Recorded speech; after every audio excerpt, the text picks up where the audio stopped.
Delta airlines की flight 4819 ने Minnesota के मिनियापोलिस एयरपोर्ट से उड़ान भरती है।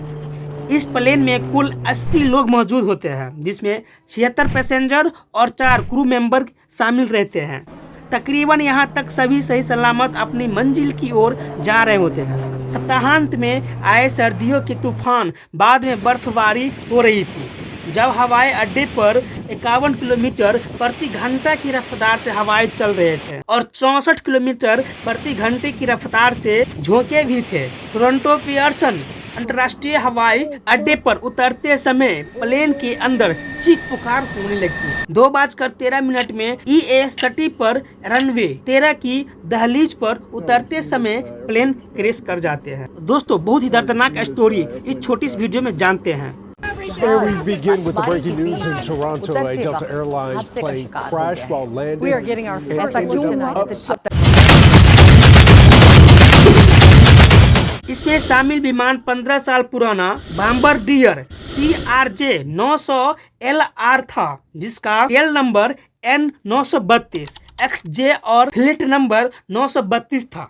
CRJ-900LR बम्बार्डियर द्वारा निर्मित किया गया था। CRJ-900 श्रृंखला के क्षेत्रीय जेट का एक संशोधित संस्करण है, जिसे CRJ-900 के आधार पर संस्करण की तुलना में इसके उच्च अधिकतम टेल ऑफ वजन के कारण लंबी दूरी के लिए डिजाइन किया गया है, जो आमतौर पर छोटी से माध्यम दूरी की क्षेत्रीय उड़ान को संचालित करने के लिए उपयोग किया जाता है। इस जेट को 76 यात्रियों को बैठने की क्षमता के साथ कॉन्फ़िगर किया गया है। इस संस्करण की अधिकतम सीमा 1784 मील यानी कि 2871 किलोमीटर, 81 फीट 7 इंच का पंखा फैलाव और 84 इंच की केबिन फ्रंट सेक्शन लंबाई 118 फीट 11 इंच विमान में 2 जनरल इलेक्ट्रिक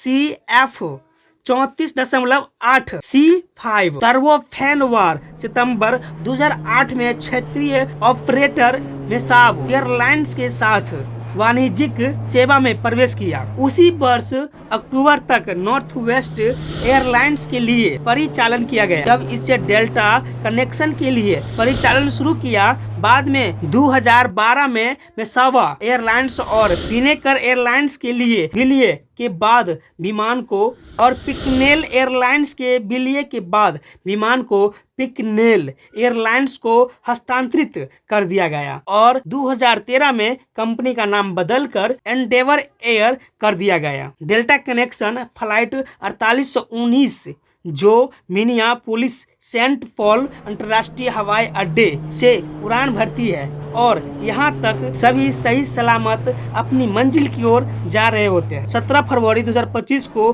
टोरंटो पियर्सन अंतर्राष्ट्रीय हवाई अड्डे पर उतरते समय फ्लाइट 4819 रनवे पर पलट जाती, जिसमें फ्लाइट का दाहिना पंखा और पिछला हिस्सा बर्बाद हो जाते हैं। दुर्घटना के बाद रनवे 23 पर पड़ा हुआ दुर्घटना से पहले हवाई यातायात नियंत्रक को संभावित वायु प्रवाह टक्कर के बारे में यह पायलटों को चेतावनी दे दी थी।